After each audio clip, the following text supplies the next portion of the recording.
नमस्ते बच्चों। आज हम गद्य पाठ का चौथा लेसन पढ़ेंगे जो जाबिर हुसैन द्वारा लिखा गया है। यह एक उनकी स्मरण है, मतलब उनकी याद लिखी गई है, उन्होंने किसी के याद में लिखा है। सबसे पहले हम लेखक परिचय पढ़ते हैं। जाबिर हुसैन ने अंग्रेजी भाषा एवं साहित्य विभाग में प्राध्यापक पद पर कार्य किया, लेक्चरर पद पर। उनका जन्म सन 1945 में बिहार प्रदेश के जिला नालंदा के गांव नौनही राजगीर में हुआ था। वे राजनीति में भी सक्रिय थे।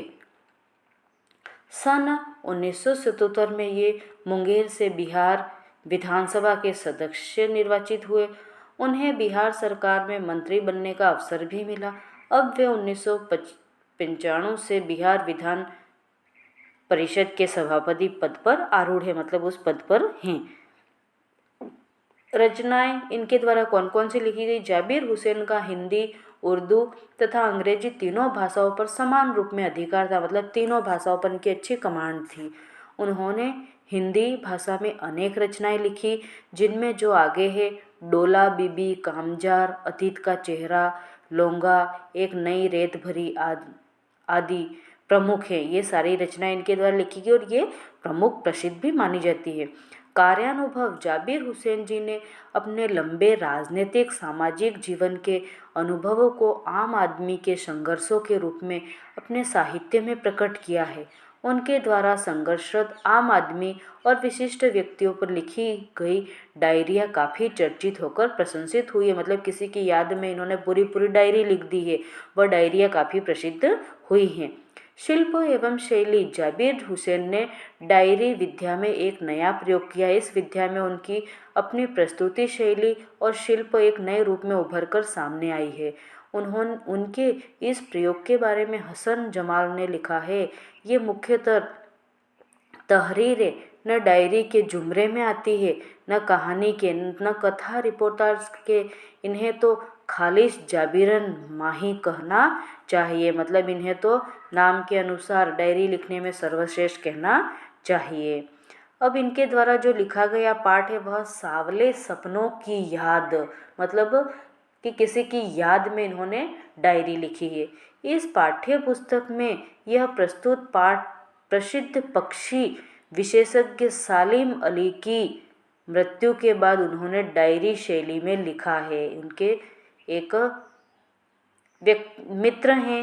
मित्र हैं या रिश्तेदार, वो तो हम आगे पढ़ेंगे, लेकिन एक व्यक्ति है जिसका नाम है सालिम अली। उनकी मृत्यु के बाद उन्होंने एक डायरी लिखी है। यह डायरी न होकर एक संस्मरण है, मतलब उनमें डायरी न होकर के संस्मरण, मतलब उनकी याद में लिखा गया, उनकी यादें हैं। जाबिर हुसैन ने सालिम अली की मृत्यु पर दुख व्यक्त करते हुए सांवले सपनों की याद, सांवला यानी धुंधला धुंधला दिखता है, स्पष्ट रूप से नहीं दिखाई देता, इस वजह से उन्हें सांवला कहा है। और सांवले सपनों की याद मतलब वो धुंधली यादें जो मर चुका व्यक्ति उसके बारे में लिखी हैं।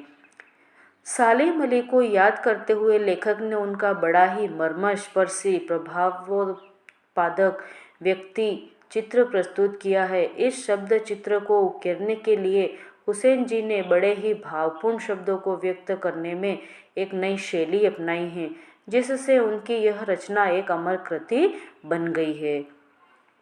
जाबिर हुसैन जी अतीत बने दिनों को याद करते हुए लिखते हैं, सुनहरे परिंदों के खूबसूरत पंखों पर सवार सावले सपनों का एक हुजूम मौत की खामोश वादी की तरफ अग्रसर है। अग्रसर यानी आगे बढ़ रहा है।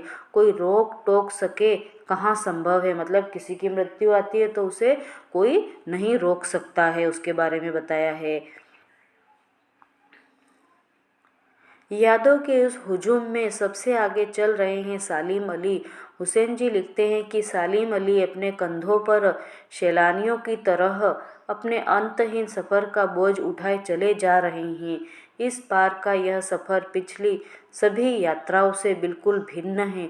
भीड़ भाड़ की जिंदगी और तनाव के माहौल से सालिम अली पलायन करके किसी वन पक्षी की तरह प्रकृति में विलीन हो गए, मतलब उनकी मृत्यु हो गई, उनको कंधे पर उठा कर ले जाया गया और अंत में उनका किस तरह से दाह संस्कार हो गया उसके बारे में इन्होंने बताया है।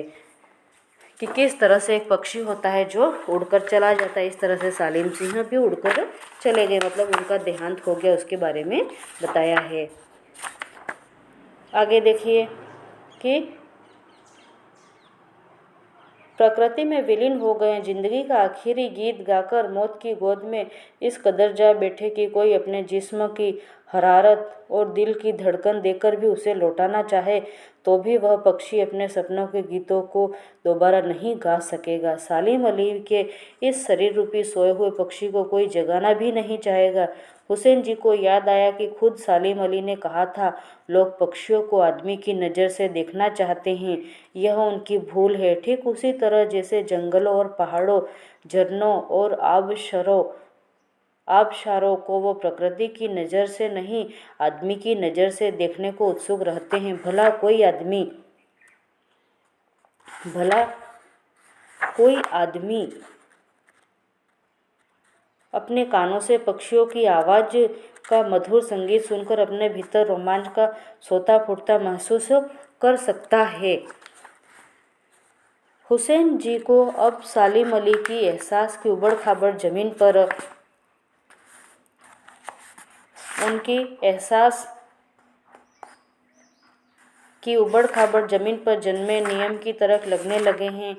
वे नहीं जानते कि इतिहास में कब कृष्ण ने वृंदावन छोड़ा, जब कृष्ण ने वृंदावन में रामलीला रची थी, कब शोक गोपियों को अपनी शरारतों का निशाना बनाया था, कब माखन भरे भांड फोड़े थे, कब और दूध छली से अपने मुंह भरे थे, कब शोक गोपियों को अपनी शरारतों का निशाना बनाया था, कब माखन भरे भांडे फोड़े थे और दूध छाली से अपने मुंह भरे थे, कब वाटिका में छोटे छोटे किंतु घने पेड़ों की छाह में विश्राम किया था, कब दिल की धड़कनों को एकदम से तेज करते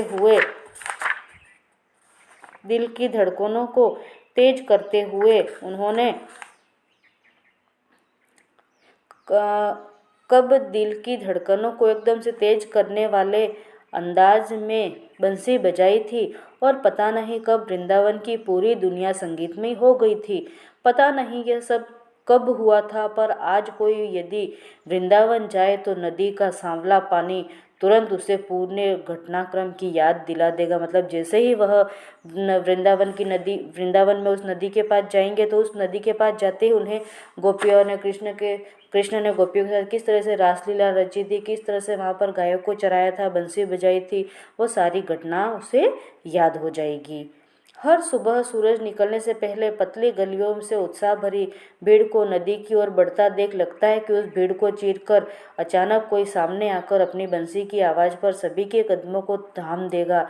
हर शाम सूरज ढलने के समय वाटिका के माली द्वारा सैलानियों को हिदायत देने पर लगता है। अर्थात इसमें बताया है कि जो जाबिर हुसैन हैं, उन्होंने कहा है सांवले सपनों की याद एक व्यक्ति चित्र लिखा है, मतलब किसी व्यक्ति के बारे में उन्होंने। इसमें प्रसिद्ध पक्षी प्रेमी सालिम अली जो हैं वो बहुत ही पक्षी प्रेमी हैं, पक्षियों से उन्हें बहुत लगाव है। उनके व्यक्तित्व का बारे में बताया है कि सालिम अली की एक अंतहीन यात्रा, उनकी जैसे जब मृत्यु हो जाती है तो सुनहले पक्षियों के पंखों पर सांवले सपनों का एक झुंड सवार है, वह मौत की मौन वादी में जा रहा है। सालिम अली उसमें सबसे आगे हैं। वे सैलानियों की तरह पीठ पर बोझ लादे अंतहीन यात्रा पर चल पड़े हैं। इस पर तो वो मानो शहर की भीड़ भरी जिंदगी से आखिरी बार चले हो, कोई उन्हें वापस नहीं लौटा सकता, माने वो कोई पक्षी हो जो मौत की गोद में जा बसे हो। सालिम अली इस बात से क्षुब्ध थे कि नाराज थे, दुखी थे कि पक्षियों को आदमी की नज़र से देखते हैं लोग, जंगलों, पहाड़ों, झरनों को भी आदमी की नज़र से देखते हैं, परंतु कोई आदमी पक्षियों की आवाज़ का मधुर संगीत सुनकर अपने मन में रोमांच अनुभव नहीं करता। मतलब पक्षियों से कोई खुश नहीं होता। पता नहीं कब कृष्ण ने वृंदावन में रासलीला, गोपलीला, माखन लीला, बांसुरी वादन, वन विहार किया था, परंतु आज भी जब हम वृंदावन में यमुना का सांवला जल देखते हैं तो लगता है कि अभी कोई अचानक आकर बंसी बजाने लगेगा, संगीत का जादू पूरी वाटिका पर छा जाएगा। वृंदावन कभी कृष्ण की बांसुरी के जादू से खाली नहीं हुआ था। सालिम अली कमजोर काया वाले व्यक्ति थे। 100 वर्ष के होने की कुछ दिन शेष थे। लंबी यात्राओं ने उन्हें थका डाला था, शायद उन्हें कुछ बीमारी थी। अब इससे आगे का हम अगली क्लास में पढ़ेंगे। ये शब्दार्थ हैं बेटा, शब्दार्थ अपनी कॉपी में लिखिए, इस पाठ को याद करें, लेखक परिचय पढ़ें, यही आपका होमवर्क है। ओके, धन्यवाद।